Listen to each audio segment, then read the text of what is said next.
Hey, what's going on, guys? Welcome back to the YouTube channel. In today's video, we're taking a step away from the financial side and going into the YouTube side. We're going to be talking about how I make, edit, and record my YouTube videos. We're going to be talking about my YouTube studio, the whole 9 yards. There's a lot that's going to be jam-packed into this, so if you're interested in learning more, stick around.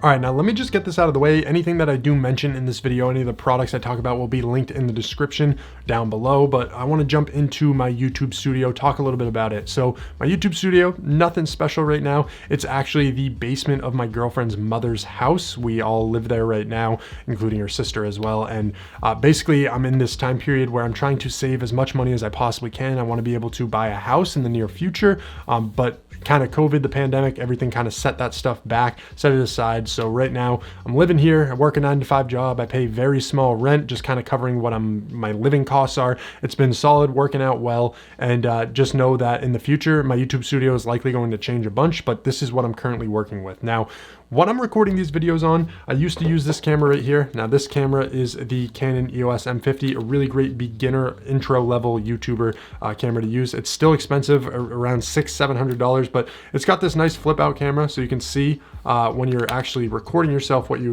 look like exactly. But that's where I started off. Now I'm using the Sony a7 III. I did a ton of research into different cameras.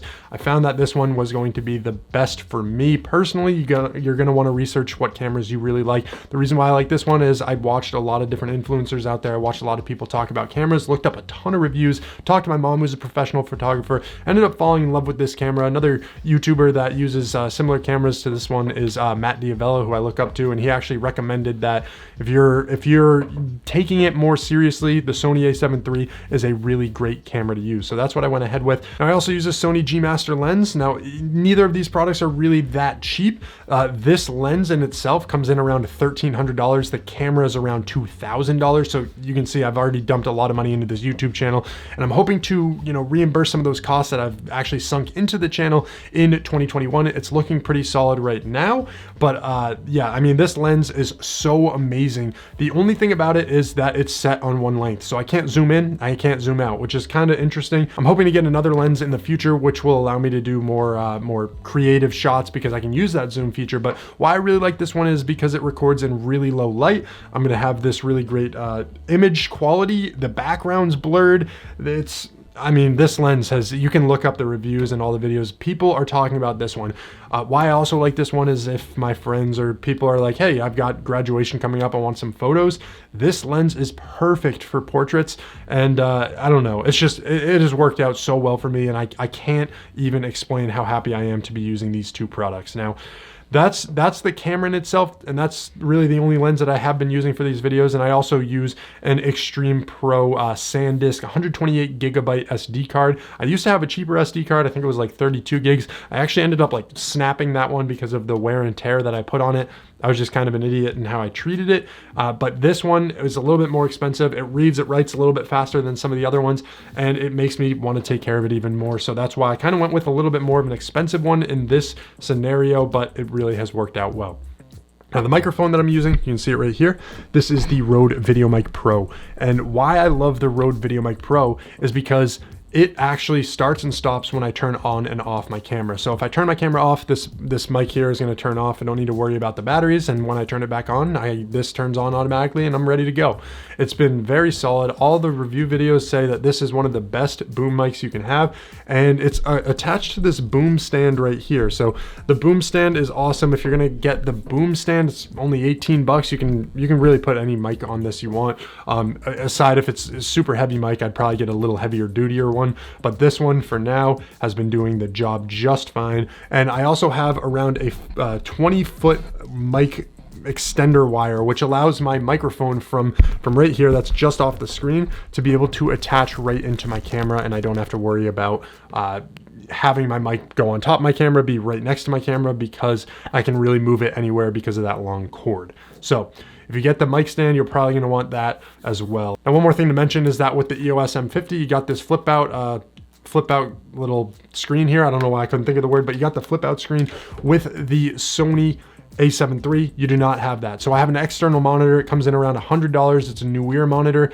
super solid. Got it for Christmas. I can't tell you how many times this thing has saved me in terms of either recording the video, it stops recording, it dies, something happens. Well, I can see myself right here and I know exactly what's going on. So this one is pretty affordable. It's $100, 1280 by 800. It's not the absolute best quality you're gonna get, but for what I need it for, this does perfect. It's essentially a little TV screen that I can see myself and know exactly what I need to be doing. So can't speak highly enough about that as well. That has been awesome. And then my tripod. So the thing about my tripod, I wanted to make it easy for me to remove, put back on my camera and do all these different things. I have the Sunpack Lite travel camera. I couldn't find it on Amazon, but I did find the Jolkin 80-inch tripod, which is essentially the same thing. It's got the 3 balls. You can tilt it. You can get the angles you want. It looks pretty durable. This is what I would get if I didn't have the one right now.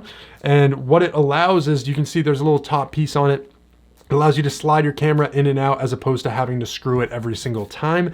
And it just allows you to go so much quicker when you're recording. If you need to get your camera off your tripod, you want to take it real quick to another shot, it makes it so much simpler. So if I ever were to get another tripod, it would be one that's compatible with that top notch, and I would just be able to slide it in and out no matter where I'm at. The next thing I have is a Nuir 2-pack of dimmable LED lights. What's great about this is I can literally have one, I only have one on right now, and it's lighting up the whole room. Now I have this side window here that lets in a lot of natural light, but with my lens that focuses in low light, I don't necessarily need it. I actually pull these shades a lot because the light from that overexposes the image and I look really washed out. So I don't want that to happen. I pop this light on, I close those shades, and I get the same kind of quality of lighting as I would expect. But there's another one that I have on this side of me as well if I wanted to turn this one on, do some things with it. I can't even find the freaking switch. There it is. If I wanted to turn this on, you got this so you can blast me out, but it has so many different settings. You can change the color, the brightness.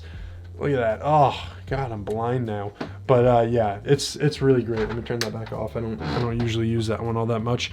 But it's just portable. I can take it with me. It uses batteries as well as plugs into the wall. What I found is a lot of times using these products, I haven't necessarily been able to plug in everything all at once into one strip because there's so many different things. So having the option of battery powering them, I can take it outside, I can take it wherever I need to go and get better shots as well. In the background, you probably noticed it's lit up a little bit. I do have some LED lights back there. They're cheap. They're like 30 bucks on Amazon. I can control them on my phone. I can change the color. Every video, they're pretty much the same color. I haven't really worried about it. I used to have them back there strung up. It was like around this painting right here, boom, boom, all the way across down, and then around this crap. But what happened was it fell, and I really just didn't take the time to set it back up. I think it looks fine. I don't really like that I have a lighter section right here, but I don't know. Just little things that I notice. You guys can't really see some of this stuff in the background. I got my baby Groot plant holders, really a staple to this channel. Another thing to mention, I used to use this microphone right here. This is the Rode Podcaster, super solid mic. It actually condensed it for you real nice. You didn't have to worry about getting the pops or anything like that. It was a really great mic, and the reason why I haven't used it as much is because it takes me a lot longer to sync it up with my audio. I actually have to plug in a cord here, it goes into my USB in the computer, and then I have to sync it with what I'm doing for these videos. So I have to line up the audio, and sometimes if I'm stopping and I'm starting recording, it is just a pain in the butt to figure out how to do that at the same time as my microphone. So I kind of stopped using this. I actually liked the quality on this microphone a little bit better because what was happening was I was getting a crisper audio sound, but I can't really complain. I don't really mind the audio that is coming out of this right now. All right, so now I want to talk about the editing portion of filmmaking. Let's say you got some really good footage, you recorded it with your camera, the gear that we talked about, and now you want to edit it, put it together. What do you use? Well, the best free program that I started out using was DaVinci Resolve, and then from there I actually got into Premiere Pro. Now Premiere for me was actually free technically because my 9-to-5 company paid for it.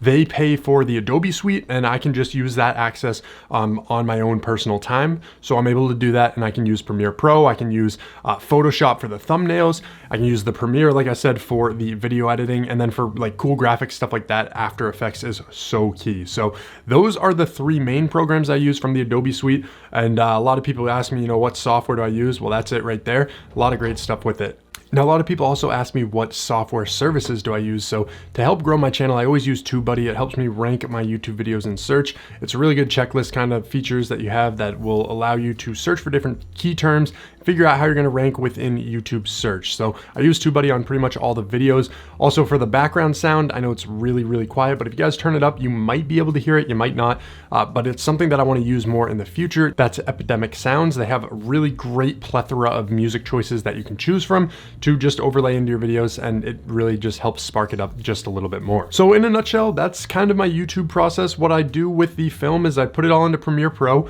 The way that I edit is I load up all those clips. I make my first cuts kind of going through it. So I make sure the video flows well. Then I'll do all the different sort of zooms, all the different camera angles, flipping it around, what I need to do.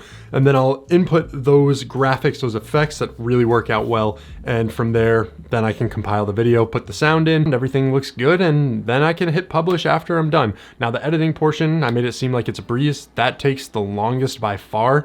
Sometimes could take up to 10 hours on your videos.